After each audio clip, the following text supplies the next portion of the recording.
Thank you. I'm going to sit down because I just feel more comfortable that way, but, oh, yeah, going to need that.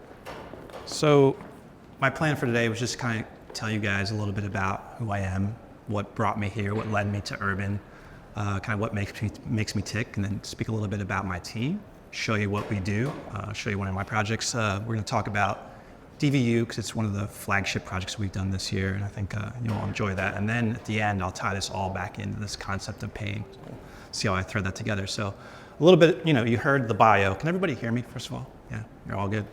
So in terms of the bio, I got into architecture primarily early on because my mother is an artist and my grandfather's a contractor. And so those two worlds influenced me at a very early age. And I love the act of making and drawing. Those two things just really inspired me, and I loved kind of finding a way to put those two things together. I did study locally at Philadelphia University, and I met a man there by the name of Frank Fantuzzi who just opened my eyes to what architecture could really be. There was the curriculum, but what he showed me is this world of building. And so I approached him at the end of one summer and I was like, what can I do to learn more from you? And he bought a house in the neighborhood that had been through a fire and had been ravaged. And he's like, do you want to work with me on that this summer? And so I was like, absolutely. I want to learn as much as I can. And so that was like a second education. I went there and I spent the whole summer shoveling soot, but the second half of that is when I started framing and learning how buildings go together.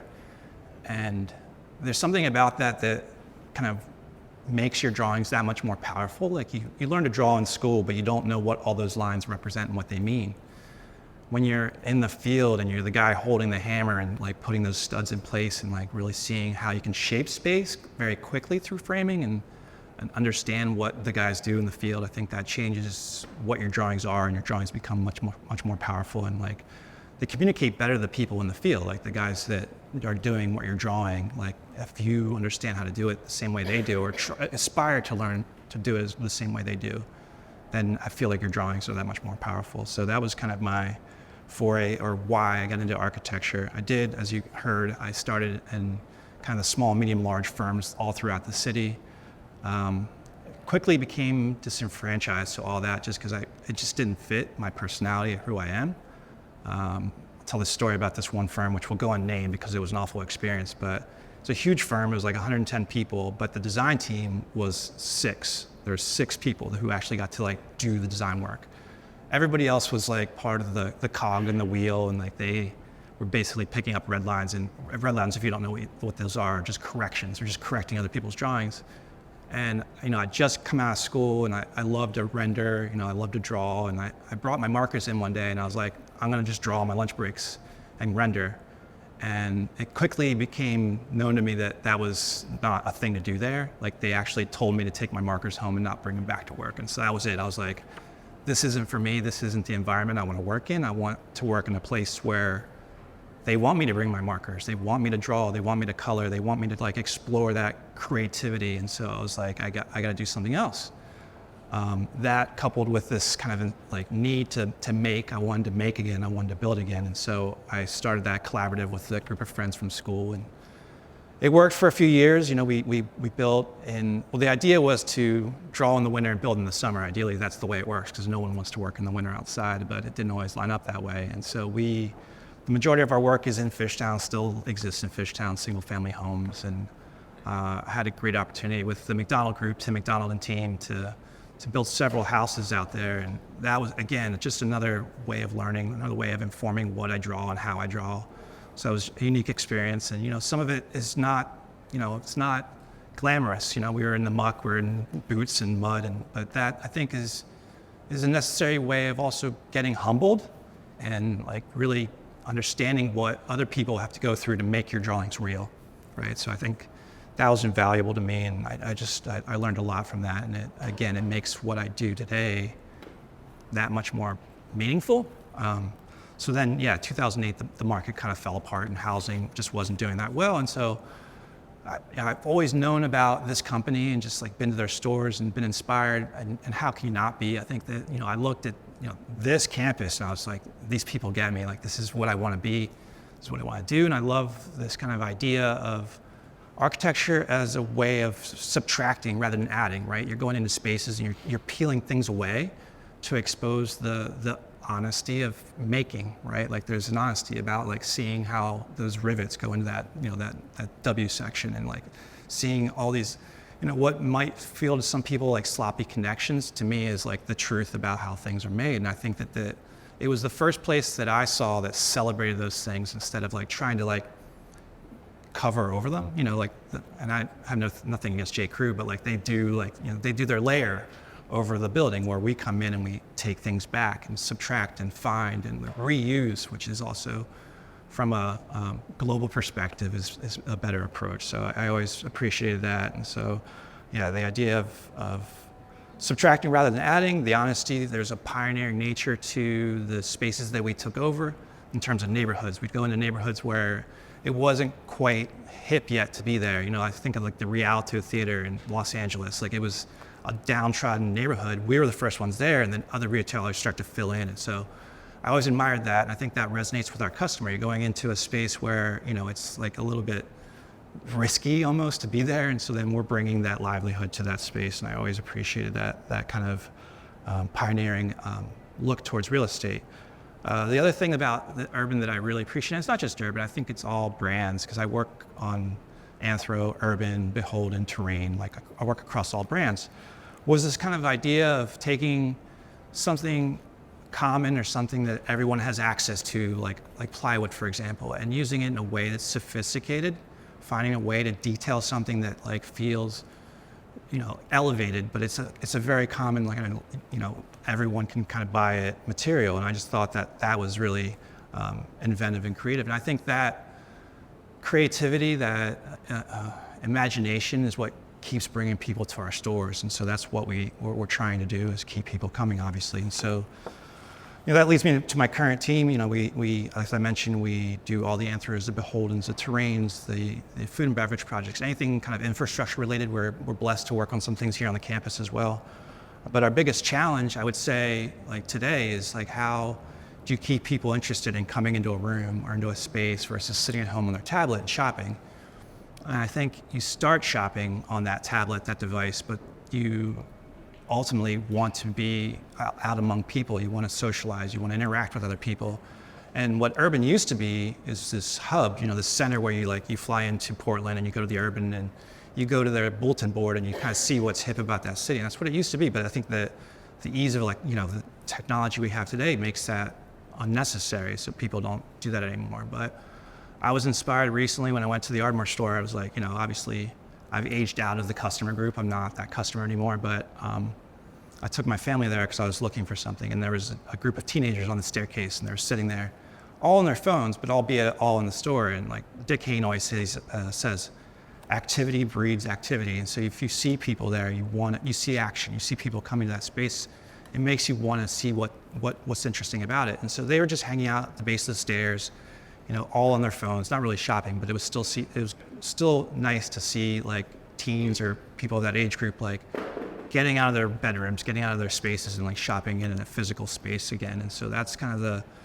the thing that we're struggling with right now as a team, is like, how do you still get people out to the four wall? How's the four wall still relevant in a world where everything's at your fingertips and is on a screen? And so that's the kind of the demon we're battling. Anthro, it's a little bit easier. I feel like that customer is a little older, and those stores have always been, well, we've strived to make them feel aspirational. There's a sense of intrigue, there's a sense of rooming.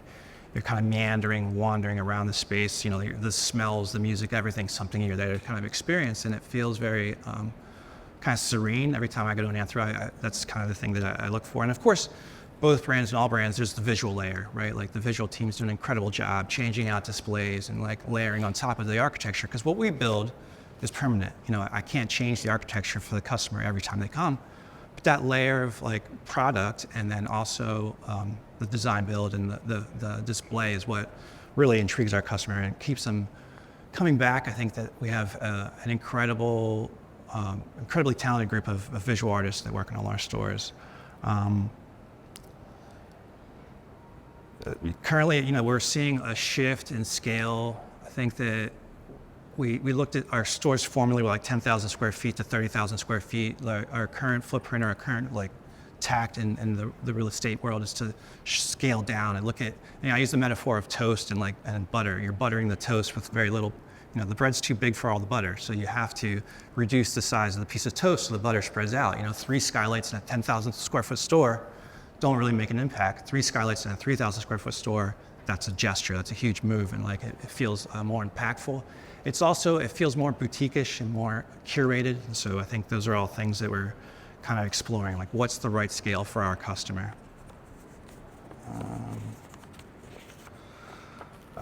That leads me into, I'll show you guys really quickly, kind of one of our lead projects. I can talk a little bit about kind of our process. All of our stores, or one of the other reasons I got into working here was that I didn't even know that in-house design studios existed. Like you just assume that architects and external firms do all the work that we do, but Nike, Mod Pizza, REI, they all have teams like we have here at Urban, and it's internal. And I think that there's a number of reasons for that. The first and foremost is you're controlling costs, right? You're not paying a principal fee and all these associates to do the work that an internal team can do.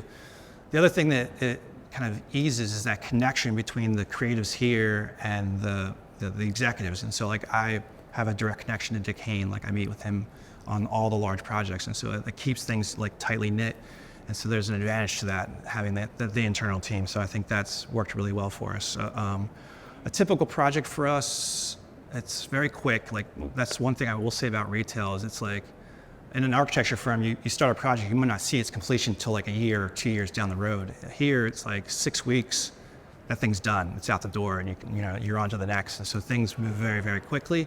So you have to be very nimble. You have to be very quick. You have to be willing to throw ideas away. Like I think that if you're a confident designer, you have the ability to just like brush it off, as water off the back. I have another idea in my back pocket. I'm going to continue to iterate, and I feel good about that moving forward. And so it's that speed, that quickness, I think is energizing. I don't think I could go backwards to a firm where you're working for a year straight on a project and not seeing the fruit of that work. So we do like 20, 25 projects per year, sometimes more depending on the business, but we're very busy. I have a studio of 6 designers. It's a mix, so like they all play different instruments. I have interior designers, I have a lighting designer, I have an industrial designer, I'm an architect, and so we all kind of like bring a different thing to the table. And it's highly collaborative, and I think that's if I can say anything about like my longevity here, it's just like being truly collaborative is like the key to success. Like when you're willing to kind of like not need the glory and just let other people own their work and let them shine and do their thing, I think that they will produce much better work for you versus like you trying to be the guy that guides everything the whole time. So this project I'm about to show you is it was a very quick process. It's typically this is the 4th one of these we do versus like the retail stuff, the inline like Urbans, the Anthros are very quick. We do a bunch of these, but this is the 4th one we've done. It's local, which is why I wanted to show it to you guys, wanted you to see it because you can easily drive up to see it. It's nearby, and we started this last year. I think we had like 8 weeks to design this, which is a very short period of time. We also work with architects of record who help us in terms of the drawing process, and they create construction documents alongside of us. And so they're kind of an extension of our team. So our little 6-person team actually is a broader group that works with vendors that we already have established relationships with, and of course the OR. So I'll walk you through this. So Terrain DVU, so it's basically like a lifestyle brand. We have the nursery concept in Terrain, and there's an event center and a cafe. This is just our title sheet. But we start any project by gathering visual inventory or other images of things that inspire us or feel like they're appropriate for that project. And it might be about the quality of light in one of these or the materiality, but we're looking at these images and kind of gathering them and getting a sense or a mood from them that we want to relay in the project. Some of them are interior based, some of them are exterior based. The one in the upper right you'll see had some influence on the cafe, but we gather all these as a way to kind of convey very quickly via an image to a larger group, like this is what we're kind of thinking the vibe of this space could be. Signage is always a big deal to us, and that's another reason I think that I really appreciate working here is that what we do isn't cookie cutter. there is some repetitive elements, but the overall approach to every space is that you're reacting to the real estate you're given. You're seeing what's the quirk in the floor plan. We don't get the rectangular boxes, we get the L shapes or the Z shaped floor plans. And I think to me, those are much more fun to work on versus like a rectangular box that's like, how do you make that interesting? I think finding the real estate that's weird, you turn that weird into the thing that's like special, and that's what I think we've been doing successfully. But I mentioned that because signage, we look at signage at every location, every store differently. Like what can we do to kind of push the envelope, try new signs like that, are lit in different ways, or recalling the past in this instance. What are other signs that feel appropriate to us? And that's what that sheet's about. This is the overall floor plan on the site at DVU, and I put it up here for a specific reason. So the part that you're seeing labeled there is C, and the orange above that was all existing. And so the general idea here here was to kind of create a pinwheel, the kitchen being the center of that pinwheel for obvious reasons. There's a cafe and an event center that want connection to that. And so the thing that you kind of can't see here is there's like an underlying thought process about how all these things and these adjacencies work. Like the bride, when she shows up, comes in which way does she go down the path when it's an indoor ceremony? Which way does she go down the path? What's an outdoor ceremony? What is that path? How many people are in the room? Like when there's the speech, where's that speech happening? So we work with a tremendously talented group of individuals who understand all these things operationally. So it's not like I know some of these things, I'm not an expert in it, so we bring in the end users. And so we do that for retail as well as event as well. So like I meet with vendors for urban, anthro, and they're my customers essentially. So it's not like I'm working independently and just designing what I want. I have customers who have needs and I have to meet those needs. And so part of it's like, how does this thing operate? And that's highly important. If it doesn't operate at the end of the day, it's not going to be a successful project. So as I mentioned, the orange represents the kitchen space, which feeds the cafe. The cafe is kind of lower left, and then the events to the right of that. And what you're seeing at the very top is the event garden, which is an outdoor experience. So this obviously is meant for indoor and outdoor ceremonies. We work primarily in SketchUp and AutoCAD. Those are just like the foundational programs I think make the most sense. We're not creating highly rendered renderings we do sometimes for like marketing purposes, but I think SketchUp's a simplistic program, but it allows us to illustrate to those executives that we meet with and kind of help them understand transitions and materials and how things meet, and we walk them through the models. And I think it's just the easiest thing because not everybody reads a floor plan the same way that that I've been trained to read it. And so these are very helpful diagrams, not just for our team, but also when we present it to the neighborhoods and get their approvals. Just a series of views of the buildings themselves. So what you're seeing kind of in the lower image is that event garden. The chapel at the very end of that axis is where the bride and the groom would go. And then that's the event building up in the center of the page on the top image. And then of course the nursery. The nursery is the heart and soul. It's the reason why people come to these spaces. The nursery is what gives it the ambiance, of course all the plant life and everything. So that's the main kind of retail component. At DVU, it was real estate selection for terrain is always an ongoing thing. So this took years and years to find. We've looked at numerous sites up and down the East Coast, and a lot of things have to line up. A lot of boxes have to be checked for a site to make sense. And at DVU, it was a barn in the middle of a field. How much better does that get for a brand that that has a nursery? And so it was kind of a no-brainer. There's other sites that we look at that back up to parking garages and things of that nature that just don't feel on brand and just don't make sense. This one it was a natural fit. And then there was the relationship with the university. We have students working at the center that are they're harvesting crops that then use in the restaurant. So like all those things aligned to make this project work. And so I must have tried over a dozen other locations before we arrived at this one and modeled it to this degree, because we have to kind of take it and vet it to such a degree that you're floor planning it all the way to make sure that it makes sense and it works. Some elevations of the site itself. So you're seeing there was an existing greenhouse. We added a greenhouse. I have photographs at the end so you actually see the building itself, but it was kind of an impressive transformation. We did work with the existing building and maintained it. And added kind of basically our layer to it. And so these are all kind of just helpful to describe to not just our team, but also the contractors. You'll see we use 3D in our drawings too to kind of relay how things go together. It's, if you're going to detail something to this level, why not use it to then also communicate in that drawing set to the outside teams? Some views of the building is kind of isolated. This is the event building. Some shots of the interior. And so it's, it's kind of a cartoonish look of what this thing can be. We do, like as I mentioned, do polish it up in other programs, other software to make it look a little more photoreal, but it's not always necessary. And this is kind of what I'm saying. It's like we model all these things to such a degree, especially with like an urban where like we're modeling like nuts and bolts and like everything you can see in this room is something that would make it into a model. So we isolate those things and use them and break them apart as components in our drawing sets so that you can understand how they go together. Oh. All right, cool. I'll keep moving so it doesn't happen again. So this is the cafe. You're seeing the bar kind of as the central element. It was this idea of this greenhouse space, which is why it has the gable roof, and then this dining room to the right of it. To the left, there's this concept of having kind of this private dining room that's almost like this speakeasy.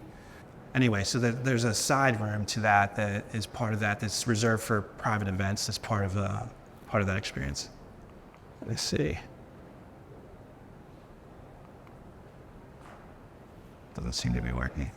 You can take a minute with that, and then I can come back to it. But so I have some photos as well. But while we're there, or while we're waiting for that, I can talk about the subject of pain. And so it took me a little while. I didn't know there was a theme until I'd already signed up for this. Thank you, Marina. Thank you for that. So I was like, oh boy, like how do I relate all this to pain? And it took me back to one of my mentors, and he used to say this thing, it was kill your darlings. He used to always say kill your darlings. And what that meant is that designers in general and anybody in the design industry, like you create these drawings, these things, these projects, and you hold them, right? They're precious to you, and you think you figured it out. You've got it like nailed like every time, right? You're like, how could my idea not be right? Like I'm a designer, and it's just precious, and any criticism, any outside influence, any suggestion becomes like a stab at that idea, and it's like it's hard, right, to hear your ideas criticized. But when you let all that go and you kind of understand that those ideas can help, or those comments can help your project ultimately be better and stronger, and if you're not afraid to iterate, if you're not afraid to throw away and start back at zero, then no matter what, your project's going to get better because you've tested everything else out, right? I liken it, the metaphor I use is like whenever, if you're a visual artist, whenever you're drawing something, like the first time you draw it isn't the best version of that thing, right? You have to warm up your hand. So you have to draw that same thing like 6 or 7 or 8 or sometimes 25 times to, in some ways, build your own confidence that you can do that thing, because your hands are shaky at the beginning of that process. My drawings are always like kind of loose and ugly, and then my hand gets warmed up, and then by the end I have the confidence and my line work is better. And so that's kind of how I see the process of design. Like you kill your darlings, you let go of this notion that you've got it all figured out, that you can't be wrong, that outside influence is just an obstruction. But it's really like it's a way of improving what you can do. And I think that every one of my projects that I've worked on that I've thought that way, I've gotten better. I mean, this just happened to me yesterday. Someone came over, and I was working on a layout for another terrain, and it was a site plan, so it was just big picture, bubble diagrams, but I laid it all out, and I'm like, all right, this is done. I figured it out. And then I gave it to someone in planning who I've worked with forever, and I trust her. She's great. She has a thick skin, fortunately, because I was in a bad mood, and I was just like, all right, Jen, what are you gonna change? And so I was like, what do I gotta fix? And so I kind of had that attitude, and then she came over and she made some suggestions. And when I sat there and I listened to, or I looked at what she was saying, and I looked at the suggestions she was making, I'm like, damn it, she's right. Those things are all making my project better. And if I can just let go of my ego and kill my darlings and the pain of that, right? Because it's like we want to believe that we've got it all figured out from day one, but it was better. And I ended up apologizing to her and saying, Jen, you're right. Every time you make these suggestions, the project gets better.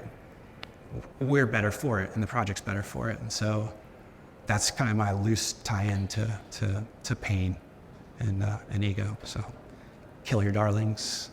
Any designers in the room that haven't built anything or don't know what your lines mean, go out and swing a hammer. Like, just give it a go. I think it's been an invaluable education for me. You know, I don't do it every day anymore. Like, I prefer to save my hammer swinging for my own house, not anybody else's projects. But I think it's a great way to understand that world and also humble yourself. I think it's important to be humble as a designer. I think there's a lot of that other end of that spectrum. I think there's a paradigm shift in the way that people lead. I think I want to believe there is, that, you know, this idea of leading through fear or like intimidation is not the way. It only gets you so far. I think the best way to get the best thing out of people is to inspire them, to instill in them some ownership, to let them kind of lead and not have to steer them with a heavy hand. And so that's been my approach here at Urban. I'm fortunate to have some really successful, some really talented people around me. I think that's really important too, like that want to work in a place like this. And I remember day one, like sitting here and like for my interview, and I couldn't focus. I couldn't listen to the person who was interviewing me at all. I was just enamored. I was looking around at everything. I was like, wow, like this is it. This is where I want to be. And so they got their hooks in me. I'm year 15, and I don't think I'm going anywhere unless Dave has other plans, but I hope I'm sticking around. So, all right, thank you so much, John. That was amazing. We'll be here for a little bit while we wrap things up. John, will you be here for any individual questions from all? I have nothing going on the rest of the day. Okay, well, John's here for a couple more questions if you want to say hi. But if not, thank you so much for coming. We'll see you back in 2024. Woo.